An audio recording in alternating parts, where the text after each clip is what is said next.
I am really excited to be here. Until about 9 years ago, I thought pricing was a boring, unimportant topic, kind of on the fringe of product management.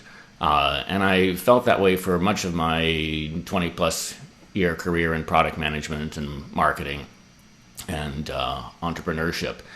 But over the past 9 years, I've had the opportunity to work with and to talk to dozens of companies in a wide range of businesses about pricing. And I've learned that pricing is not some small specialty or subsection of product.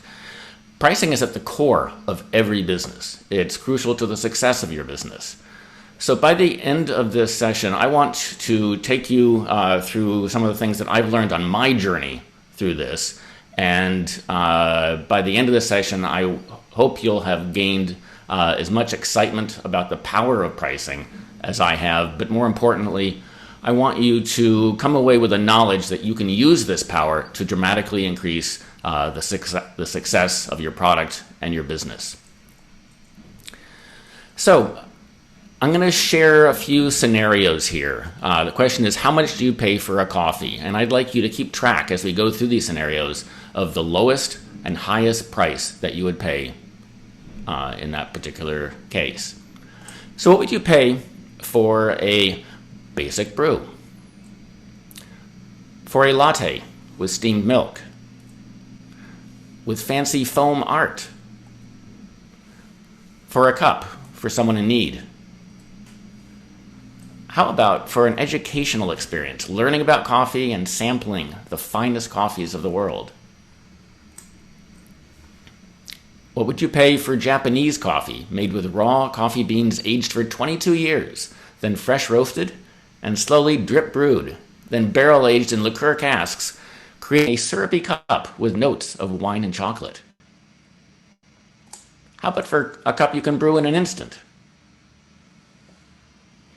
Or for coffee that you pour yourself at a conference? So into the chat window, can you type the lowest and highest price that you would pay? The range. If the lowest is 0, you can add the one above that as well. What's the lowest and the highest? Now, if you look at a successful company's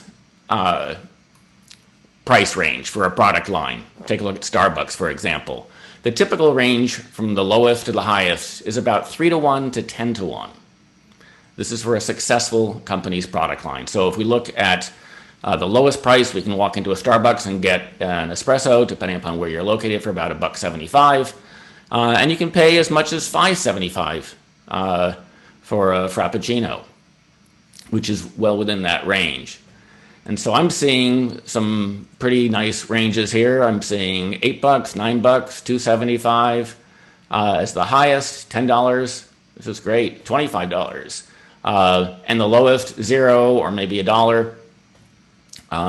So that fits. Great comment for buying an espresso machine. Now think about your own product. What is your product's price ratio? And how does that compare with this range? Now, if we look at typical price ranges for a product category across multiple vendors, category ranges range from about 10-to-1 to 100-to-1 or more. So the question is, where do you want your product line to fit in this range? Why does the price range matter? Well, if you have a narrow range, you can only serve a small slice of the market. But if you increase that range simply by broadening the range of prices you offer for different versions of your product, you can greatly increase the number of people you can serve.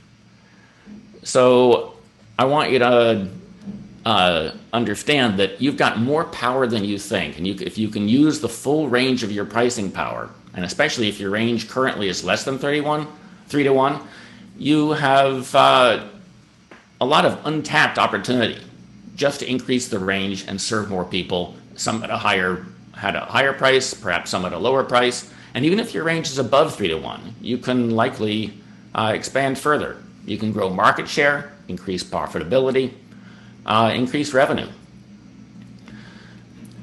Now, companies that optimize pricing more frequently grow revenue faster. Yet few companies change their pricing except when they're forced to by the competition. So when you first start optimizing your pricing, target big changes first, not minor tweaks. The most successful companies then test and optimize their pricing yearly, quarterly, or even monthly. And no, monthly is not too often. Most companies don't even do any research to figure out what the right price is. Less than 7% actually conduct formal research to test their pricing. So if you do that, you're way ahead of the competition. Also, every feature that you add to your product, you're presumably doing this to add value to your product. So if you're increasing the value, this creates an opportunity for you to explore whether you can capture some of that value through your pricing. So how do we set pricing? Well, here are a few things not to do. Unless you're selling a commodity, none of these are effective ways to maximize your return. Basing your price on the competition, well, we've noticed that the competition probably didn't do any price research either, so they don't know. And if you're following them, you're the follower, they're the leader, and they don't know where they're going, that's not a great path to success. If you're basing your prices on your costs, that's fine if that sets the floor for your price, but don't let your costs set a ceiling, because your customers may likely see a whole lot more value that you may just be leaving on the table. Asking your customers, well, they're not going to tell you the highest price they'd want to pay. And if you're guessing, I don't know why you'd want to do that. There are better ways. Have you heard about the commoditization death spiral? This is where you match your competitors' features, and then you match their prices, and then they add features. You match their features. They lower the prices, you lower the prices, and this is the death spiral. Pretty soon, you've got a commodity. The lowest price wins, your product's the same as theirs, and this can lead to corporate suicide. A better approach is to reverse this commoditization spiral. To do this, think different. Differentiate your product, and really importantly, differentiate your pricing model too, so your customers aren't led to buy based solely upon price. Some companies think that having their price slightly cheaper than the competition makes them be nice, or they hope to overtake a market leader. This is not the case. Suboptimal pricing is not nice at all, not even to your customers, because what that does is it starves your business of the fuel it needs to innovate, to create new features, to serve your customers even better, to generate more value. And that puts the success of your business at risk, because a company with greater profitability, greater market share, will be growing at a faster rate than you are, and may leave you in the dust. So this is extremely risky. Take a look at the most successful companies around. Successful companies have finely tuned pricing models. In fact, pricing is your most powerful tool. A 1% improvement in your pricing has a greater improvement than anything else you can do. Adding features, reducing the cost of your goods, increasing sales volume, your pricing changes go straight to the bottom line. And if you don't use this power, your competitors will. So, now that we know the importance and power of pricing, let's dive in a bit deeper. When I first started thinking about what pricing is, I thought it was just choosing a number, and I could not have been more wrong. The price we charge is a really small aspect of pricing. The price is not just the part above the water, it's the part that's at the tip of the iceberg, at the very tip above the part that's floating. We actually have a lot of levers that we can adjust to optimize a pricing model. And we can change what segment or vertical or ideal target customer we're selling to. We can change our product, the positioning, the packaging, where we're selling it, and aspects like that. Of course, we can change the price, we can localize it, we can go subscription versus purchase, there's discounts, all kinds of factors, and many, many more. So we don't have time to go into all of these today. I do want to give you a sense of the range of tools that are at your disposal. We're going to be focusing on the most important ones for you today. The pricing model, as distinct from the price. The pricing model is pretty much everything except for the price. And it's not just a construct, a mechanical construct that you do to build out a good, better, best kind of grid.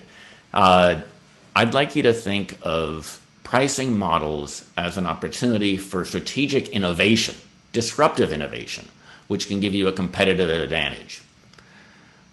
Innovative pricing can be just as disruptive as innovative products, if not more so. Let's take a look at some examples. Innovative pricing can generate additional value, drive gains in market share. Amazon Prime, for example. The Amazon Prime members order far more from Amazon than non-Prime customers. And these customers pay for the privilege of buying more and buying more frequently. And this pricing model also helped Amazon fuel the success of Amazon Video. So this was a real strategic move. And they pulled that together in just a couple of months. Really impressive pricing model innovation there. If you look at Netflix, Netflix's original and innovative all-you-can-eat pricing for watching videos completely destroyed Blockbuster, even while both were still selling VHS and DVDs. So this was not about going online. This was the pricing model that made the change. Rather than paying per video, it's all the videos you can watch each month. And Slack did a great job. They infiltrated businesses with an initially free direct-to-user pricing model. They bypassed the IT department approval that's typically needed for installing a chat system or an email system. Unlimited users can send unlimited messages, and they only need to pay if they want to search beyond the latest 10,000 posts. So by the time IT gets involved, the company is committed. Of course they're going to pay for the value of accessing their own data. So think about how you might innovate your own pricing model in a disruptive way, in a way that will give you your business a competitive advantage and provide more value to your customers. So we've seen that pricing is much more than just a number. Now, how do we build out a value-based pricing model? We've seen some of the other approaches that are not particularly effective. Cost-based pricing, for example. Let's start about defining value-based pricing. Value-based pricing is all about aligning the amount that you charge with the amount of value that your customers perceive. And customer perception is what's key. It's all about customer perception of value, not your perception of value, not the things you're giving them. You're not charging for giving them things or selling them a product or features. Customers buy the value that your product brings to them from their perspective. So here's an outline of the 7-step sequence that companies I've worked with have used, resulting in some pretty big wins. Unfortunately, most companies work in the opposite direction, starting from the bottom here. And this bottom-up approach typically generates only minor gains and optimizes towards a local maximum. And they reach some optimal state for their pricing model and can't get any higher because they've got an inefficient or inappropriate or suboptimal model. The bottom-up approach is time-consuming, it's inefficient, and it rarely approaches the global maximum possible. We don't today have time to cover all these steps, so we're going to focus on the first 4, which just happen to be the most important ones. Step number 1, align your entire organization around your number 1 pricing objective. Are you maximizing revenue? Are you maximizing for profit, for market share, for keeping your customers around. There's a whole range of things that you could be optimizing for. The wrong answer is all of the above. At most, pick two, but make one of those be your number one objective, and then make sure your entire organization is aligned with those priorities. Because even a great pricing model can be undermined by misalignment.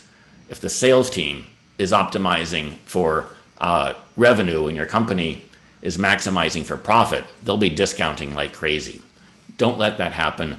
Align sales leadership with your corporate pricing objective. Make sure everyone's on board. Also, remember that higher prices are not always better. Jeff Bezos, he's been doing a pretty good job of running Amazon, says there are two kinds of companies, those that work to charge more and those that work to charge less, and we will be the second. And he's been pretty consistent about that throughout. So if your goal is gaining the largest market share, pricing high is unlikely a winning strategy. So choose your pricing objective really carefully and align on this across your organization. Number two, the biggest trap for companies pursuing a value-based pricing approach is to assume that they understand their customers' perception of value. And as we know from Peter Drucker and many others, companies rarely understand why their customers buy. Every company I've worked with has uncovered big surprises in how their customers perceive value, radically rethinking the way that they used to, radically changing the way they used to think. Understanding why they buy is super important, and you're smart not to skip this essential research. Now, I need to introduce a couple of really useful technical terms. These two, the two most important terms to understand in value-based pricing are the value metric and the pricing metric. Value metrics are the ways that your customers measure or assess the worth of your product. And this can be very functional things like speed and capacity. They can be more output-oriented things, such as number of transactions or leads. And they can also be rather ephemeral, nuanced things that are harder to measure and harder to quantify, but they're no less real to the customer. So value metrics are the ways your customers measure worth. And then pricing metrics are the units that you choose to determine the price. And the connection between these is that you want to choose your pricing metrics to best track the top value metrics for your target market.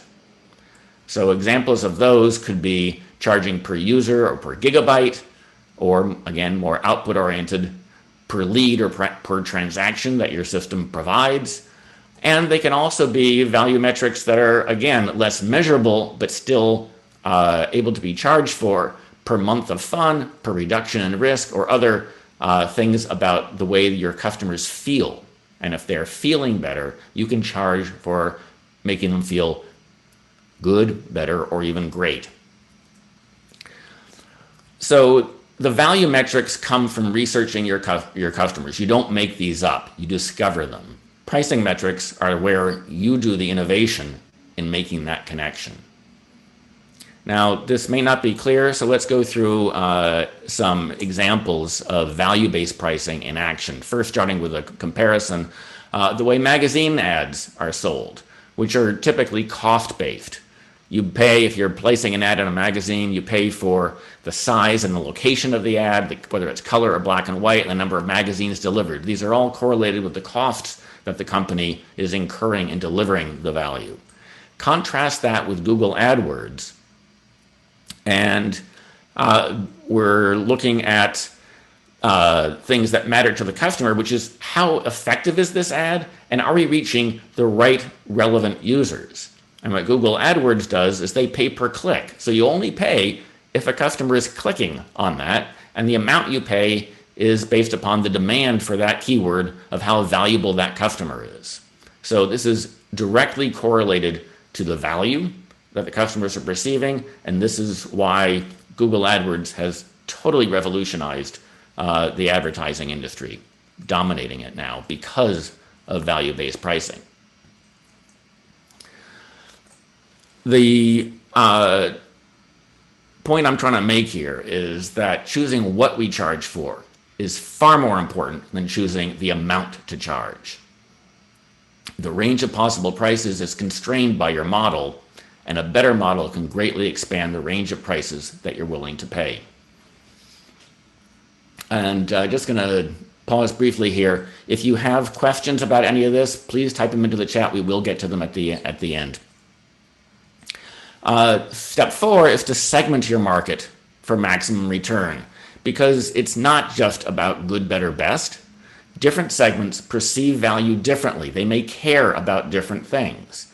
And so charging appropriately for the value for each segment is super important. You can customize your offering to provide value for one segment versus another. Segment according to their shared perception of value, which again, you can only do through research, not by guessing. To maximize your return, identify the best metrics for each segment. And the reason we do this is that different market segments have different perceptions of what's most valuable, and they perceive different amounts of value from the same product, and they have different value metrics. So that's why we want to identify the best metrics for each segment. So start from the top with your objective, not from the bottom. We don't have time for the rest, but there is plenty of information about that available. So now that we know all this, how do we price for maximum return? How do we put all these concepts together? Well, we've seen that pricing is your most powerful tool. If you're a product manager, if you're in marketing, if you have control over pricing, it is the most powerful tool in your toolkit. Use it. Pricing is more than just the number. Don't start with a number, start with a model. You can use that to maximize the difference between your product and the competition, not just with features, but with your pricing model, and reverse the pricing death spiral. Pricing is not a set it and forget it thing. Repeat and repeat and repeat. And the more frequently you reassess and optimize your pricing, the stronger your pricing will grow and give your business the fuel it needs. And of course, you need to stretch your prices so you use the full range of your pricing power. So, to price for maximum return, here's how we put it together. First, agree on your pricing objective, then make sure you know what your customers value, what are their value metrics,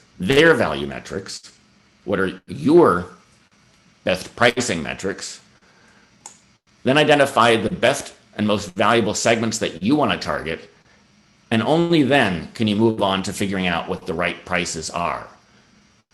For all of these, you don't have to guess.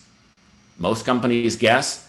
If you actually think about it, because these are knowable, all of these depend upon your customer's perception of value, and customer perception of value can actually be discovered and measured, how they see things. So do your research. Talk to your customers, because you're not going to find the right pricing model at your desk. You can choose your pricing objective by talking to coworkers, and you should, and align on that. But the only way to discover an optimal pricing model is through customer research, focus on discovering what they actually value most in each segment. So, now that we know all this, what is a cup of coffee worth? Well, if it's coffee with your customers to discover their values, the value of that is priceless. So now we have time to answer some questions, and I love questions. If we don't have time for all of the questions, I'm happy to continue the discussion in Wonder Me after this, and in the days to come as well. I love exploring the connections between price, value, innovation, and all those kinds of things. So happy to take questions now. All right, Alan, thank you very much for that presentation. I see a couple questions in the chat. First one is from Nina, and it says, it seems like many are trying to have a subscription model. And what are your thoughts about that?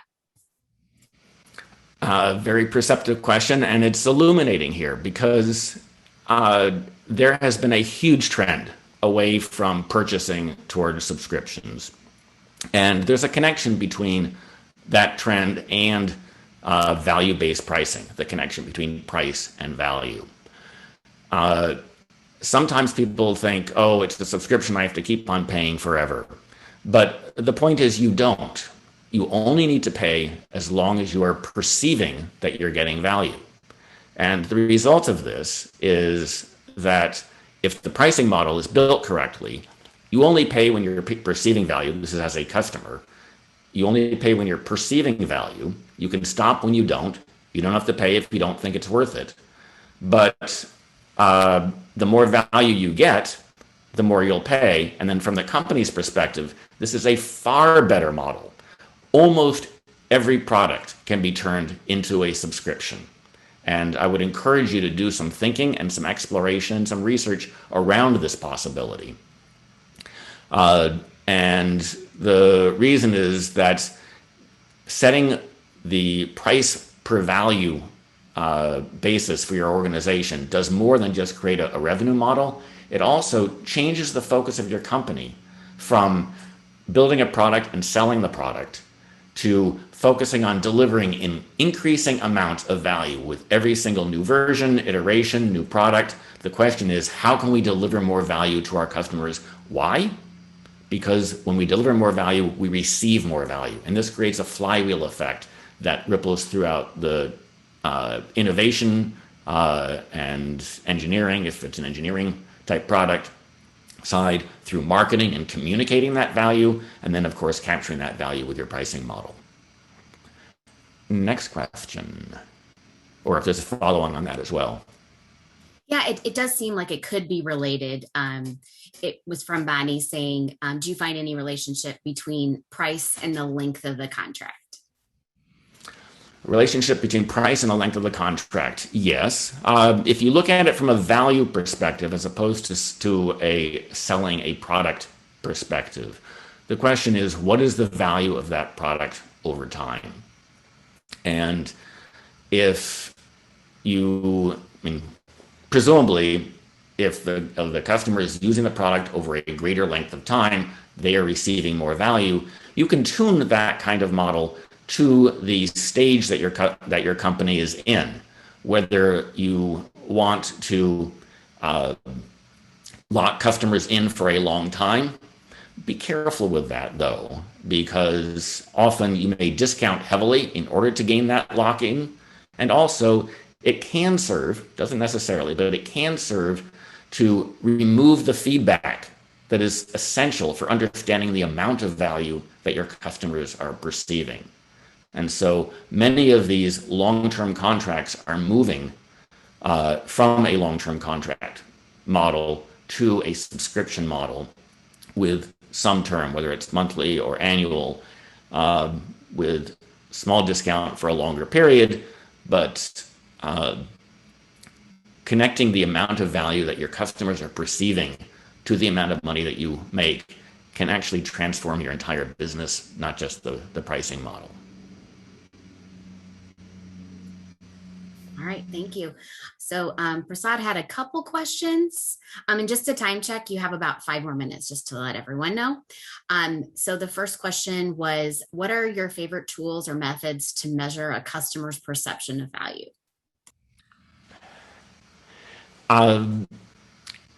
When we conduct customer interviews, and I'm focusing on interviews versus surveys, we can learn a whole lot. Surveys are great for confirming things that you already know. They are terrible for discovering what you don't know. The best way to understand what your customers think is to talk to them, not during a sales call, solely for research where they know that you're conducting research and are not trying to sell them anything. Customers will happily speak about what's important to them. Don't mention your product at all. That may sound controversial, radical, but I can tell you it works. Talk to them about what is important to them. Don't show them a mock-up. Don't show them your product. Don't do a demo. Ask them about the problem they're trying to solve, how they knew it was worth solving, and talk to people who have already experienced the problem and have already made the decision to buy something, whether it's your product or a competitor's product. Because that way, if you talk to people who have decided and spent money, you are talking to people who have demonstrated that they care.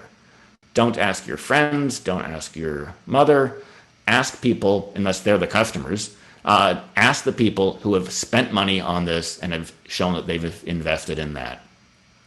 And that way, by focusing on what's important to them, how they went through the process, and give them time to talk. People love talking about themselves. And you can practice this by talking to anybody who has bought something other than your product. Experiment. Why did you choose that bank? Why do you never go to a Starbucks? Why did you buy that bike? You can learn that kind of thing. And while we're trying to discover why, don't use that word. For some reason, that word is toxic to the discovery process. How did you go about? What led you to? What were you thinking when? Those kinds of questions will tell you about their values and not about justifying it or giving you an answer that they think you want to hear. Next question. Yeah, so Jonathan's is kind of a follow-on. I don't know if you have anything additional to add, but specifically about tactics for helping customers articulate their perceived value for a product when there isn't an obvious comparison. So maybe not a direct comparison in the market yet. Yeah. This may also sound controversial, but before you build your product, before you make a prototype, before you even know what your product might be, you can still price it. You can build a pricing model for the value of solving the problem, the value of delivering the joy. People don't buy your product, they buy your value proposition. So things that they will experience during the usage time don't matter as much initially as getting them to buy in the first place. People buy based upon their values in the context of that buying decision. So talk to people about the problem that they have. Make sure that there are people who really care about that problem because they've done something. Maybe there's no product out there. Maybe they have a do-it-yourself solution. How are they currently addressing it? What's good about what they're currently doing? What's not working so well? You can learn about their values through those kinds of conversations without mentioning your own product. Does that help?